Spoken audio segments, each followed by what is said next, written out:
नमस्कार बच्चों, स्वागत है आप सभी का आपके अपने ऑनलाइन संस्थान परीक्षा प्लस में। कैसे हैं सभी? अभी आपके लिए जो जेई वाले बच्चे हैं उनके लिए बहुत बड़ी खुशखबरी है और यूपी ट्रिपल एससी की तरफ से लगातार जेई की वैकेंसीज आ रही हैं और फिर से आपका देखा जाए तो 2800 लगभग पदों पे आपकी वैकेंसी एक बार पुनः जारी कर दी गई है। 2847 टोटल पद आए हैं। एक एक चीज मैं आपको यहाँ पे बताने वाला हूँ कि आपकी एज है, क्या एलिजिबिलिटी है, क्या आपका पाठ्यक्रम रहने वाला है, कौन इसमें आवेदन कर सकते हैं, पीटी का आपका कट ऑफ कितना जाने वाला है, सब कुछ मैं डिटेल में बताने वाला हूं। सबसे पहले तो आप ये डेट देख लीजिए कि विज्ञापन के प्रकाशन की तिथि 7/3 मतलब अभी अभी ताजा ताजा गरम गरम आया है।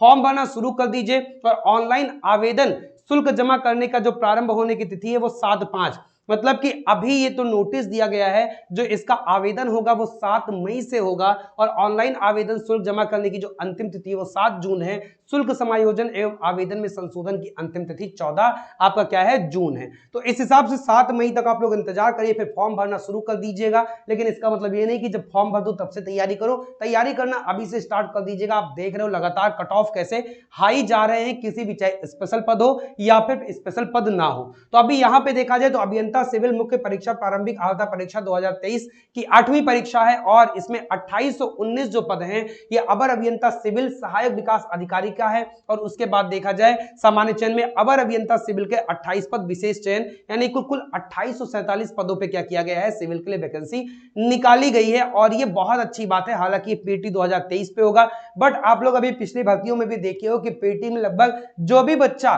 डिप्लोमा वाला दिया होता है वो सारे बच्चे क्या होते हैं, एलिजिबल हो जाते हैं। तो अभी पीटी का स्कोर के बारे में चिंता आप लोग मत करिएगा कि शॉर्ट लिस्टिंग का कट ऑफ कितना जाएगा।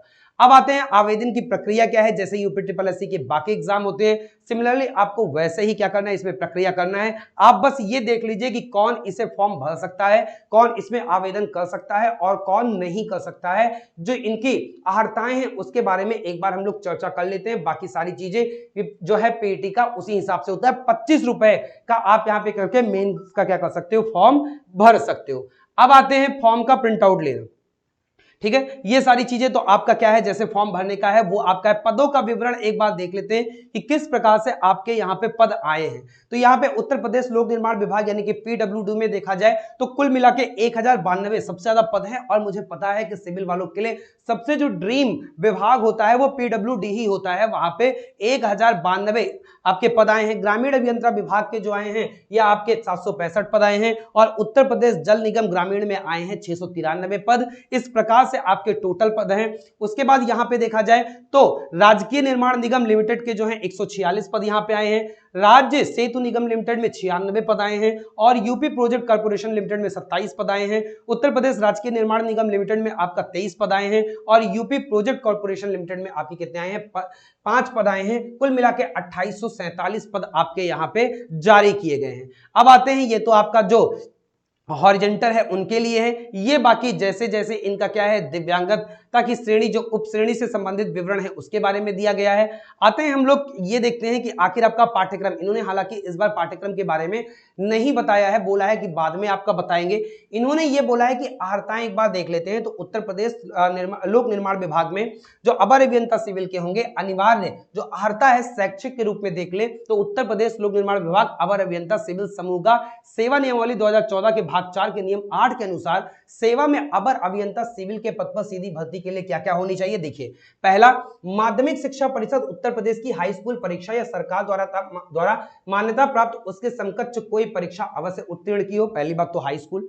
उसके बाद प्राविधिक शिक्षा परिषद उत्तर प्रदेश से सिविल अभियांत्रिकी में 3 वर्षीय डिप्लोमा या सरकार द्वारा मान्यता प्राप्त उसके समकक्ष कोई अर्हता होनी आवश्यक है। इसकी समकक्षता भी नीचे दिया गया है, बट अभी मान के चलिए कि डिप्लोमा वाले इसमें भर पाएंगे। नोट क्या है, समकक्ष अर्हता के संबंध में प्रमुख अभियंता लोक निर्माण विभाग उत्तर प्रदेश लखनऊ से संबोधित विशेष सचिव लोक निर्माण अनुभाग 4 उत्तर प्रदेश शासन का पत्र संख्या ये दिनांक ये विज्ञापन के साथ संलग्न है, जो आप देख सकते हो। अधिमानी अर्हता जो ही प्रादेशिक सेना में न्यूनतम 2 वर्ष कोई किया हो और आपका राष्ट्रीय कैडेट कोर का एनसीसी का बी प्रमाण पत्र हो तो आपको यहाँ पे अधिमानी अर्हता मतलब होता है कि आपको प्रायोरिटी दी जाएगी, इससे और कुछ नहीं होता है। ग्रामीण अभियंत्रण में भी अनिवार्य अर्हता इन्होंने उसी हिसाब से क्या दिया है कि उत्तर प्रदेश ग्रामीण अभियंत्रण विभाग अधीनस्थ अभियंत्रिकी सेवा नियमावली के अनुसार क्या होना चाहिए, प्रादेशिक सॉरी, यहाँ पे अभ्यर्थी के लिए यह आवश्यक है कि अभ्यर्थी उत्तर प्रदेश प्राविधिक शिक्षा परिषद द्वारा मान्यता प्राप्त किसी संस्था से सिविल इंजीनियरिंग में डिप्लोमा रखता हो। इसमें इन्होंने समकक्षता के बारे में कुछ नहीं बोला है ग्रामीण अभियंत्रण विभाग में। इसमें कोर केवल डिप्लोमा वाले जो होंगे वही भर पाएंगे। उसके बाद उत्तर प्रदेश जल निगम ग्रामीण, इसमें जो आपकी एलिजिबिलिटी है, इसमें शासन द्वारा मान्यता प्राप्त संस्था या विश्वविद्यालय द्वारा जारी किया गया सिविल इंजीनियरिंग में डिप्लोमा होना चाहिए। दूसरा है राज्य प्राविधिक शिक्षा परिषद उत्तर प्रदेश द्वारा जारी किया गया पब्लिक हेल्थ इंजीनियरिंग में 3 साल के कोर्स का डिप्लोमा, आप ये भी हो तो भी आप इस वाले में भर सकते हो। तीसरा है राज्य प्राविधिक शिक्षा परिषद उत्तर प्रदेश लखनऊ द्वारा जारी किया गया पब्लिक हेल्थ, ये हो गया। अन्य अहर्ताएं जिन्हें राज्य प्राविधिक शिक्षा परिषद उत्तर प्रदेश द्वारा मध्य संख्या का खा में उल्लेखित डिप्लोमा के बराबर माना जाए। इन्होंने बोल दिया का खा के बराबर माना जाए तो समकक्षता ले लिया है। और उसके बाद अखिल भारतीय तकनीकी शिक्षा परिषद द्वारा सिविल अभियंत्रण में प्रदत्त राष्ट्रीय प्रमाण पत्र होना चाहिए, मतलब सर्टिफिकेट भी उनका होना चाहिए।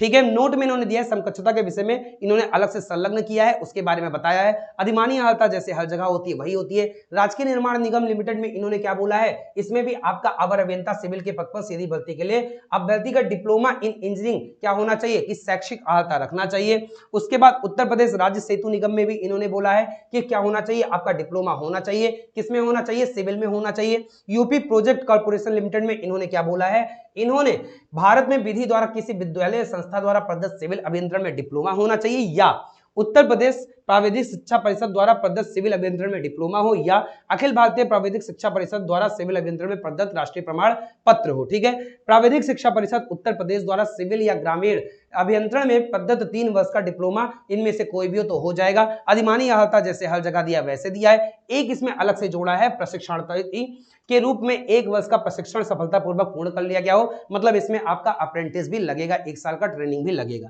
अब आते हैं आयु, तो हर जगह यहाँ पे 18 से 40 मांगता है, तो आप कोई भी कैटेगरी देखोगे, चाहे आप पीडब्ल्यूडी देखोगे, चाहे ग्रामीण अभियंत्रण विभाग देखोगे, यहाँ पे भी 31 दिसंबर की अवधि यहाँ पे दिया है। यदि पद 1 जुलाई से 31 दिसंबर की अवधि में विज्ञापित किए जाएं तो 18 वर्ष की हो जानी चाहिए, इन्होंने ऐसा दिया है। और 18 से 40 इन्होंने ये भी बोला है। उत्तर प्रदेश जल निगम में भी ये भी क्या है आपका, इसमें 21, 18 वाले नहीं भर पाएंगे, 21 वर्ष से 40 वर्ष वाले भर पाएंगे। और इसके बाद देखा जाए उत्तर प्रदेश राजकीय निर्माण निगम लिमिटेड में ये भी मैक्सिमम 40 मिनिमम 18 मांगा गया है। यहाँ पे provided that the upper age limit shall in the case of candidate already working in the nigam, यहाँ पे कुछ जो छूट की बात कर रहे हैं वो कहाँ पे होना चाहिए, यहाँ पे उन एम्प्लॉइज का भी होना चाहिए। उत्तर प्रदेश राज्य सेतु निगम लिमिटेड में इन्होंने क्या किया, 21 वर्ष से लेकर 40 वर्ष तक किया है। और यूपी प्रोजेक्ट कॉर्पोरेशन लिमिटेड में भी 21 वर्ष से लेकर क्या किया है, 40 वर्ष तक किया है। लेकिन उत्तर प्रदेश सेवाओं में भर्ती आयु सीमा 10वां संशोधन नियमावली 2012 दिनांक 6 जून 2012 के अनुसार अधिकतम आयु सीमा 40 वर्ष होनी चाहिए। सब में वही है, बस ये अलग अलग अधिनियम, क्योंकि अलग अलग विभाग के अलग अलग क्या होते हैं, नियम होते हैं। चयन का आधार आपका लिखित परीक्षा के आधार पे होगा। विज्ञापित पदों की संगत सेवानिवृत्तियों एवं संगत शासना देशों जिनका उल्लेख विज्ञापन के प्रस्तर 6 और 7 में अंकित तालिकाओं में किया गया है के आधार पर की जाएगी, जिसके अनुसार चयन का आधार लिखित परीक्षा है। लिखित परीक्षा का जो परीक्षा योजना और पाठ्यक्रम है इन्होंने बोला है कि बाद में जारी करेंगे। और लिखित परीक्षा के संबंध में विशेष नोट में इन्होंने बताया है कि अवर अभियंता सिविल मुख्य परीक्षा के अंतर्गत अवर अभियंता सहायक विकास अधिकारी के रिक्त पदों पर चयन के लिए लिखित परीक्षा हेतु अभ्यर्थियों की शॉर्ट लिस्टिंग 15 गुना होगी, जो कि दशमलव के 2 स्थान पर, इसे आप 20-25 गुना भी मान सकते हो, क्योंकि 2 स्थान के बाद भी क्या होते हैं, 7 अंक तक नॉर्मलाइजेशन स्कोर आता है। और इस बार 2023 में क्योंकि नॉर्मलाइज स्कोर बहुत कम रहा है, बच्चों का परसेंटाइल बहुत कम नंबर पे बहुत ज्यादा बन गई है, तो चांसेस है भी बहुत कम स्कोर पे भी 10-12 नंबर वाले भी इसमें क्या हो जाएंगे, शॉर्टलिस्ट हो जाएंगे। अभ्यर्थियों के लिए महत्वपूर्ण उद्देश्य सही है, बाकी सारी चीज जो दिया रहता है छूट वगैरह ये सारी चीजें बताई है, इसमें कुछ भी अतिरिक्त नहीं बताया गया है। तो कुल मिला के आपके लिए बहुत बड़ी खुशखबरी वाली बात है। बाकी सिलेबस इन्होंने डिस्क्लोज नहीं किया है, बाकी सारी इन्होंने क्या किया है वही सारी परिशिष्ट किए हैं। और जो समकक्षता है उसे आप पीडीएफ के नीचे आओगे वो आप देख लोगे, इसके लिए मैं अलग से वीडियो बना दूंगा। तो इस वीडियो में बस इतना ही। चैनल पे अगर नए हो तो परीक्षा टेक का आपका ये बिल्कुल परीक्षा प्लस से अलग केवल टेक्निकल चीजों के लिए चैनल बनाया गया है, आप इसे सब्सक्राइब अवश्य कर लीजिए। तमाम टेक्निकल जो आपकी नौकरी होती है, तमाम टेक्निकल जो आपके क्या होते हैं वैकेंसीज आती हैं, उनकी संपूर्ण तैयारी, संपूर्ण इंफॉर्मेशन सब कुछ आपका इस चैनल पे दिया जाएगा। अगर चैनल पर नए हो सब्सक्राइब अवश्य कर लीजिएगा। फिर मिलेंगे, बहुत बहुत धन्यवाद सभी का, बहुत बहुत आभार।